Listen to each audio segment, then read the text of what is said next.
এক ছেলে পরপর 5 বার পরীক্ষা দিয়ে 5 বারই ফেল করেছে। তার খুব দুঃখ, সে পরীক্ষায় পাশ করতে পারে না। বাবাকে খুব ডরায়, কিন্তু দাদাকে ডরায় না। দাদা তাকে জিজ্ঞাসা করছে যে কি রে, তুই প্রথমবার কেন ফেল করলি? দাদা পড়ি নাই তো। দ্বিতীয়বার? পড়ি নাই। তৃতীয়বার? চতুর্থবার? পঞ্চমবার? দাদা পড়ি নাই তো। দাদা বলছে তো পড়িসই নাই যদি, তাহলে তুই পাশ করবি কিভাবে? যে তুমি প্রথমবার থেকে পঞ্চমবার কোনোবারই পড়ো নাই, প্রত্যেকবার ফেল করেছো। প্রথমবার ফেল করার পরে যদি দ্বিতীয়বার পড়ে পরীক্ষা দিতা, তাহলে হয়তো পাশ করতে পারতা, অথবা তৃতীয়বার, চতুর্থবার, অথবা পঞ্চমবার আদু ভাই হয়ে থাকতে হতো না। কিন্তু আমাদের সংকট হচ্ছে আমরা কাজ করব না কিন্তু ফল চাই, অথবা আমরা একই রকম কাজ করব কিন্তু ডিফারেন্ট ধরনের ফল চাই। এটা কি হয় কখনো? এইটুকু মগজের মধ্যে নাই? থিঙ্ক এগেইন অ্যান্ড এগেইন যে একই কাজ করে ডিফারেন্ট রেজাল্ট পাওয়া যাবে না।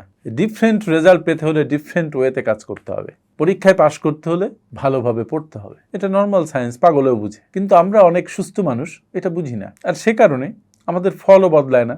আরে বাবা, ফল বদলাতে হলে নিজেকে বদলাতে হবে তো। সুতরাং তোমরা যারা একটা সুন্দর ফলাফল চাও, তার জন্য নিজেকে বদলাও, নিজের উপরে ওয়ার্ক করো, চিন্তা করো, কাজ করো। Thank you.